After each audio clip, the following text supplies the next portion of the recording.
Welcome to Wisdom Outlined Coaching. My name is Askar Khan, your math coach. In this lesson, we will be studying about sequences in general and two particular sequences, and they are arithmetic sequence and quadratic sequence. We will also learn how to find the nth term of these sequences. So let's dive into the lesson. Look at these list of numbers 2, 5, 8, 11. What do you observe in this list of numbers? Can you observe 2? If I add 3 to 2, it is 5. And if I add 3 to 5, it is 8. And if I add 3 to 8, it is 11. Do you observe every number following it is 3 more than the number preceding it? So there is a pattern in this. So a sequence is nothing but a list of numbers which follow a particular pattern. Get the idea now what a sequence is? Fine. Can you guess what will be the next 3 terms of the sequence? 11 plus 3, 14. Good. Plus 3, 17. Plus 3 and 20. So when you have a sequence of numbers, you can predict what the next term will be by a common rule which the sequence follows. So basically, what is a sequence of numbers? It is a list of numbers which follow a particular pattern. In this case, the rule is add 3 to each term. Now, every term, each is called a term of the sequence. And the position of the term is represented by a letter n. So 2 is in the first term, 5 is in the second term, 8 is in the third term of the sequence, 11 is the fourth term of the sequence. Understanding what do we mean by a term and what do we mean by its position. So can you tell me which term is 20 now?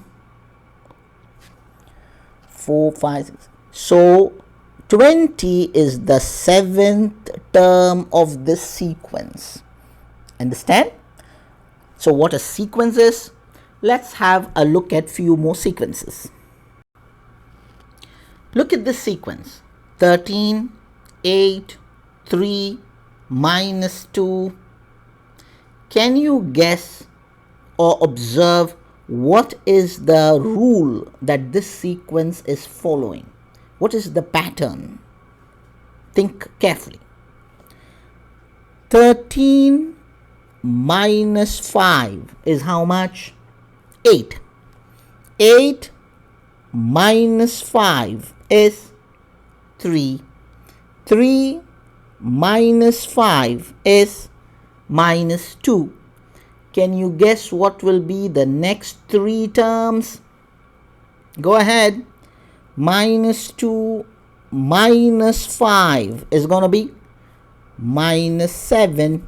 Good. Next term, minus 5 minus 7 is going to be minus 12. Next term, minus 5 again. So minus 12 minus 5 is minus 17. Understand? The rule is for this sequence adding negative 5 to each term to get the following term. So what do we observe? We observe that the rule can be either adding positive numbers or negative numbers or sometimes even 0, in which case the sequence is going to be the same number, or even multiplying, or even taking powers, the rule could be anything. But a sequence will have a set pattern. Okay, let's do a quick quiz. Can you tell me what is the third term of this sequence? What is the third term of this sequence? The third term of this sequence is 3. Good. Okay. What is the fifth term of this sequence? Fifth term. You know what we are talking about? First term, second term, third term, fourth term, fifth term is -7. Okay. Which term is -17? Think carefully and answer.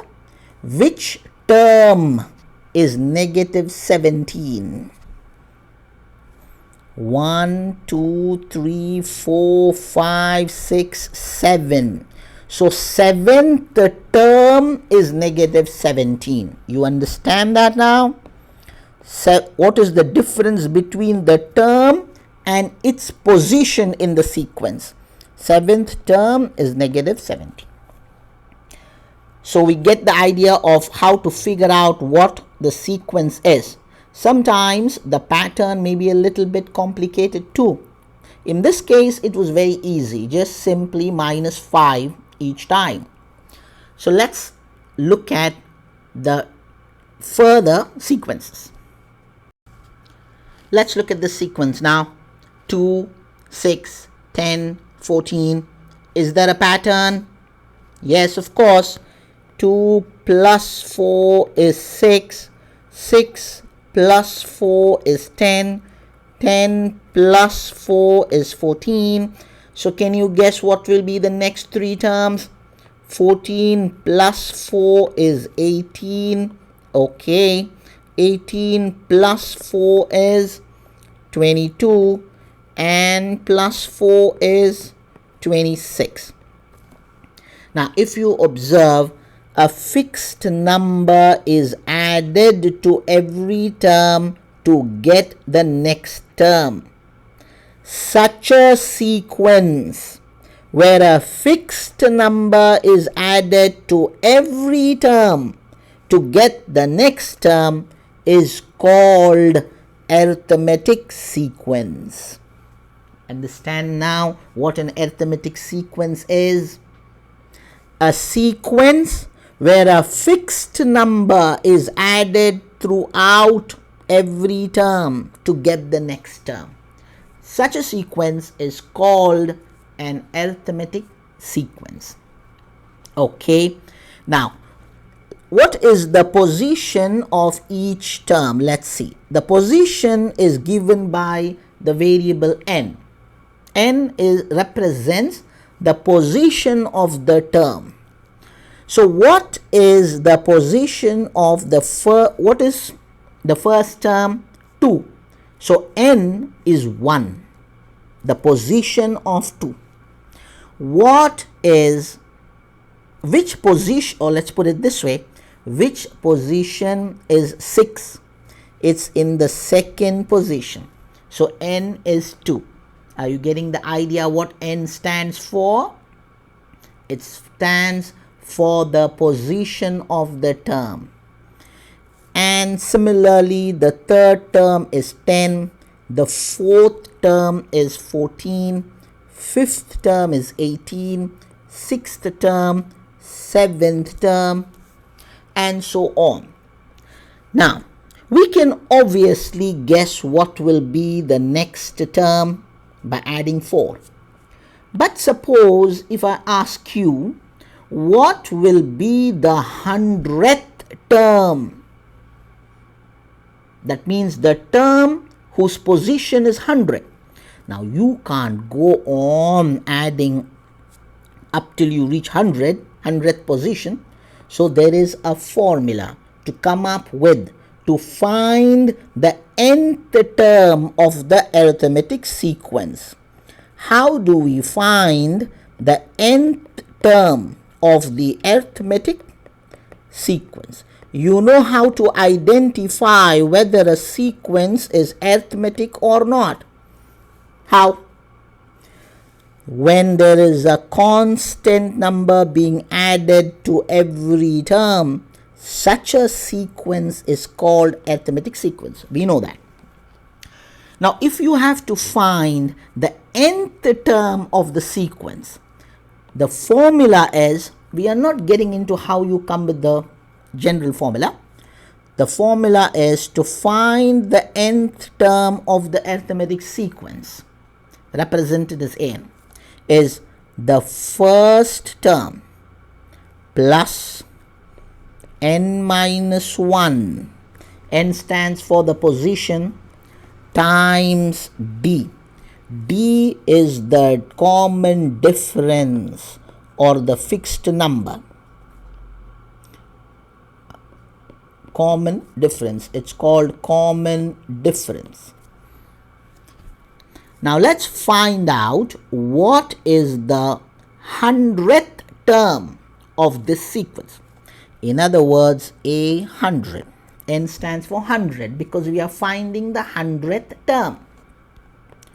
What is A1?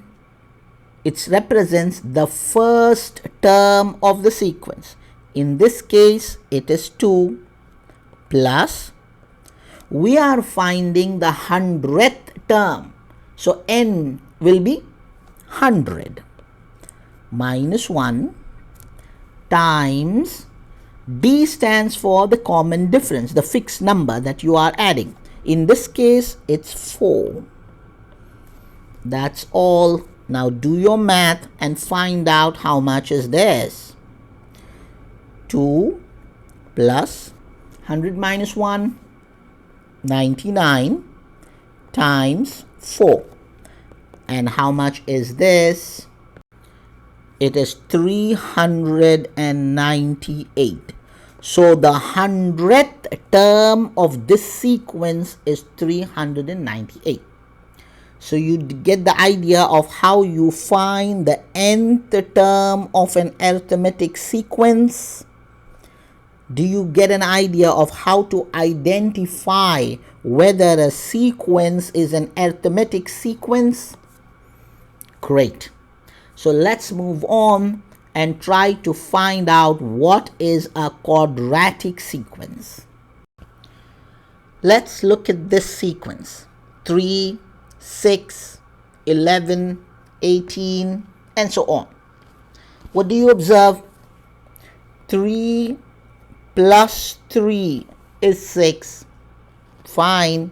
6 plus 5 is 11.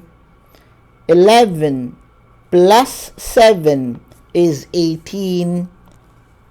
Now, is this an arithmetic sequence? No. Why?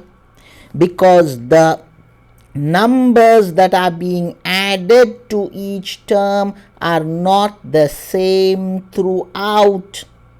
So this is not an arithmetic sequence. Fine. Let's look at this further now. Can you observe 3 plus 2 is 5. 5 plus 2 is 7. So what do we observe over here now? In the second level, we have the constant numbers being added. The second difference. This is the first difference.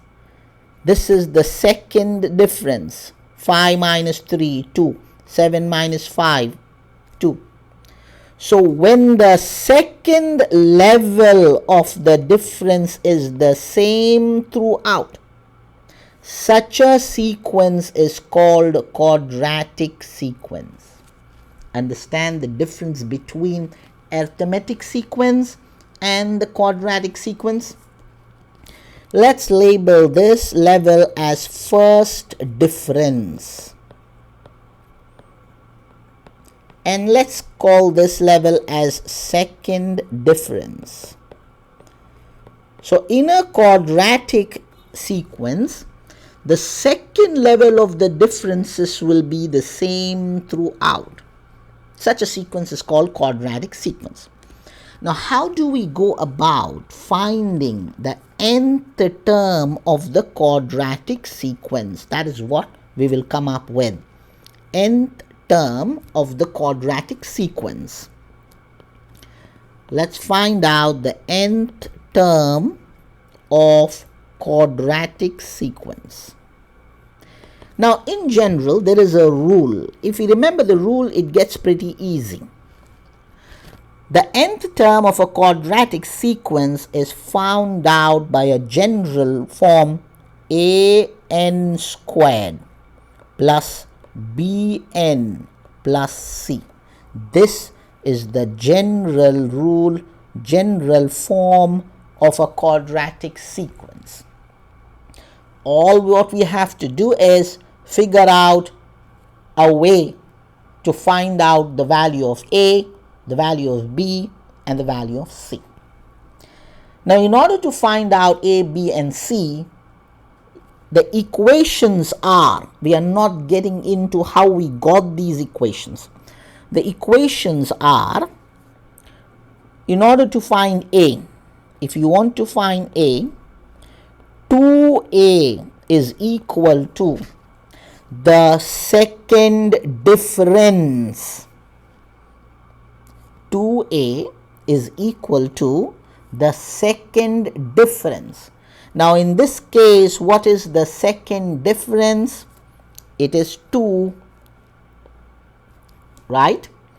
So now it's easy, we can find A. How do you find A? Divide by 2 on both sides, and A is equal to 1. So we found the value of A. Get it? Now we have to find the value of B. Now, in order to find B, the equation is 3A plus B is equal to the first term of the first difference. The first term of the first difference, and that happens to be 3 in our case. We already found the value of A, so we can go ahead easily. 3 times 1 plus B is equal to 3. 3 plus B is equal to 3. I take this 3 on the other side. Of course, you know algebra. So B is 3 minus 3. B is equal to 0. So we found the value of B also. Good. Now, in order to find the value of C, the equation is A plus B plus C is equal to the first term of the sequence. You see now? The first term of the sequence. And what is that? 3. Now we already know what is the value of A and B. So we can easily find C now.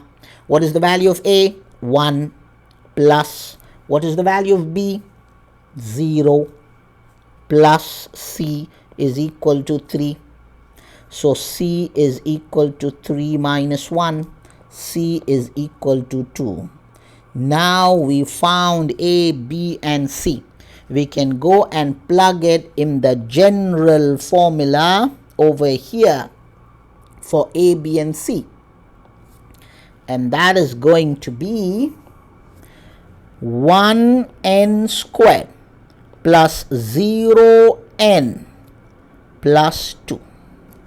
In other words, the nth term of this quadratic sequence will be n squared plus 2. Get it? Where n stands for the position number. So if you are asked, find out the sixth term of that sequence, the sixth term of this sequence that we have, 1, 2, 3, 4. We need to find the sixth term. So in order to find the sixth term, of the sequence, we can use this general formula now. We are finding the sixth term. So n is 6. 6 squared plus 2. So do your math now. 6 squared is 36 plus 2. So the sixth term of the sequence is 38. So now you get the idea of how we find the nth term of the quadratic sequence. Great. I hope you understood the concepts of sequences, the basic concepts of finding the nth term of the arithmetic sequence and the quadratic sequence. For math coaching classes for board exams, you can WhatsApp me at the number given in the description below. And thank you for watching the video, and thank yourself for being proactive in learning. So always remember, your results will be in proportion to the efforts that you put in. So the more you practice, the more proficient you will get in the concepts that you are studying. So keep going, keep learning. Make learning a lifelong process. Thank you. You can email me at khan_askar@yahoo.com.